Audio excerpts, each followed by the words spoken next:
एक छोटे से गांव में तैमूर नाम का लड़का अपनी सौतेली माँ और भाई रफीक के साथ रहता था। उसका सौतेला भाई उसे सगे भाई से भी ज्यादा प्यार करता था। उसकी सौतेली माँ उसे बिल्कुल भी प्यार नहीं करती थी, क्योंकि उसके शौहर ने सारी जायदाद तैमूर के नाम पर कर दी थी, जिसकी वजह से वो उसे बिल्कुल भी पसंद नहीं करती थी। तैमूर सारा दिन खेतों में काम करता रहता, लेकिन फिर भी उसकी सौतेली माँ उसे पेट भरकर खाना नहीं देती थी। इस बात का पता उसके भाई रफीक को बिल्कुल भी नहीं था। तैमूर बड़ा ही नेक दिल अल्लाह का बंदा था। जब भी अजान होती तो वो सारा काम छोड़कर नमाज पढ़ने बैठ जाता था। एक दिन की बात है, तैमूर खेतों में काम करने के लिए जा रहा था।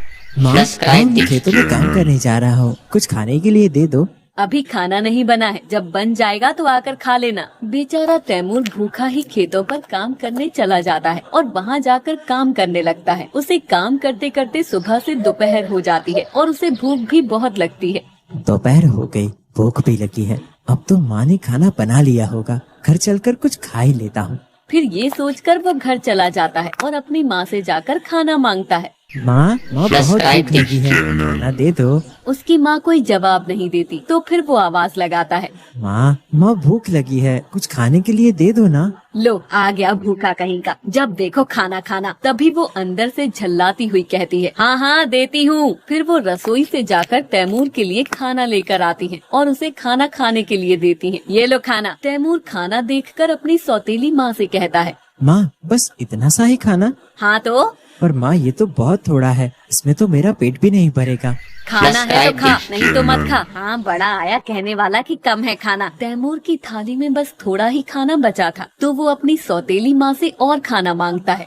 माँ मुझे और भूख लगी है, थोड़ा और खाना दे दो। अब और खाना नहीं है, जो था वो तुझे खाने को दे दिया है। बेचारा तैमूर कुछ नहीं कहता और वो चुपचाप खाना खाने लगा। तभी इतने में ही उसका भाई रफीक भी आ जाता है और वो अपनी माँ से खाना मांगता है। माँ बहुत जोर की भूख लगी है, कुछ खाने के लिए हो तो दे दो। हाँ अभी ला कर देती हूँ। फिर शाहिद की माँ रसोई से उसके लिए थाली भरकर खाना ला कर देती है। माँ इतना सारा खाना? अरे माँ मेरा पेट है, कोई कुआं नहीं। तभी रफीक देखता है कि तैमूर की थाली खाली पड़ी है। अरे तैमूर तुम्हारी थाली तो बिल्कुल खाली पड़ी है, माँ इसे और खाना दे दो ना। अब और खाना नहीं है, सब खत्म हो गया। रफीक अपनी थाली से आधा खाना निकालकर तैमूर की थाली में रख देता है और उसे खाने के लिए कहता है। अरे नहीं रफीक, ये तुम क्या कर रहे हो? मुझे भूख नहीं है, तुम खा लो।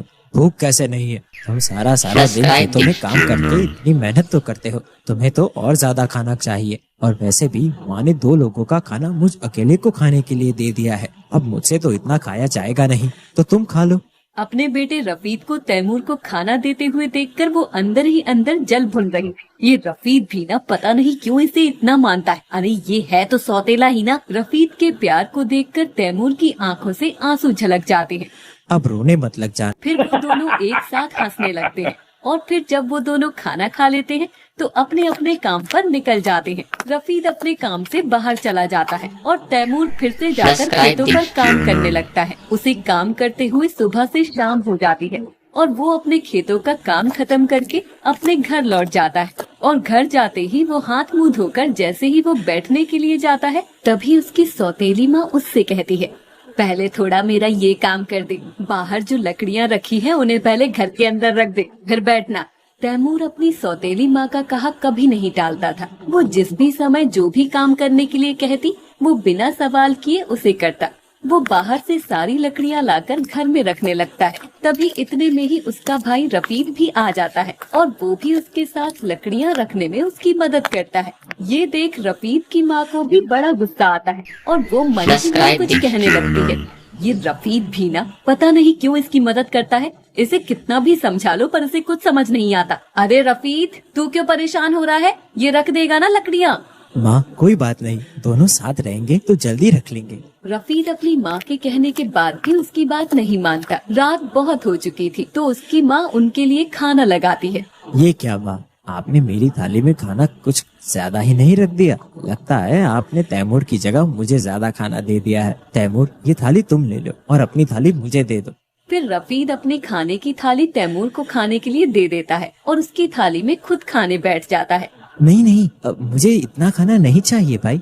अब तो ये देख रफीक की माँ का खून खौलने लगता है। इस तैमूर के बच्चे का कुछ करना पड़ेगा। फिर वो उसे मारने के लिए कुछ सोचने लगती है। और फिर एक रात तैमूर सोने के लिए जाने वाला होता है। तभी अजान होने लगती है और वो दूसरे कमरे में जाकर नमाज पढ़ने लगता है। उसी समय वो तैमूर के कमरे में आती है और वो उसे सोता हुआ जानकर चुपके से बिच्छू रख देती है और फिर अपने कमरे में सो जाती है। और नमाज पढ़ने के बाद जब तैमूर सोने के लिए आता है और जब वो बिच्छू को देखता है, आज अल्लाह ने बचा लिया। अल्लाह, मैं तेरा लाख लाख शुक्रगुजार हूँ। अगर आज तू मुझे ना बचाता तो पता नहीं मेरे साथ क्या हो जाता।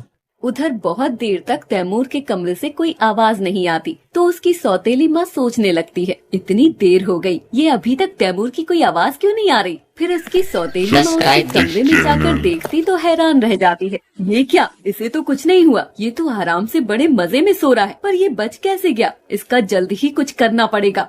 फिर इस तरह तैमूर की माँ उसे मारने के लिए कुछ न कुछ योजना बनाती रहती है, लेकिन हर बार वो बच जाता। इससे तो वो और ज्यादा उससे नफरत करने लगती है। इसे जल्द ही खत्म नहीं किया तो सारी दौलत इसके नाम हो जाएगी।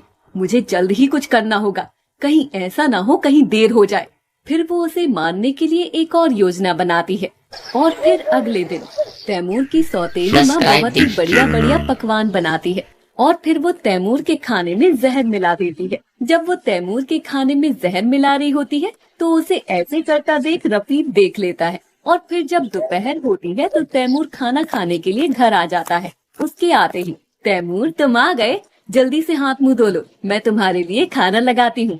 तैमूर हैरान था कि आज उसकी सौतेली माँ ने उसे बिना मांगे ही खाने को दे दिया। आज ये माँ को अचानक क्या हो गया? माँ ने मुझे बिना मांगे ही खाना खाने के लिए दे दिया और आज खाना भी इतना बढ़िया और ज्यादा है कि खाया भी नहीं जाएगा।